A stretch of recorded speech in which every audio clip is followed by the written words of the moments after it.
আমার নবী যখন মেরাজ শরীফে যাইতেছে নবী মেরাজ শরীফে যাইতেছে, এক আসমান দ্বিতীয় আসমান তৃতীয় আসমান চতুর্থ আসমানে যখন আমার নবী উঠছে রে, আমার নবী ডাক দিয়া বলে, জিবরাইল, ও জিবরাইল, আমার শরীরে একটা গ্রাম আছে, তুমি জিব্রাইলের শরীরে একটা গ্রাম দেখা যায়, কিন্তু তৃতীয় একটা গ্রাম কোথায় থেকে আসলো?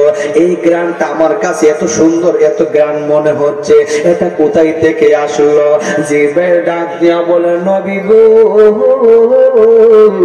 ও মায়ার নবী, দয়ার নবী, ও নবীজি,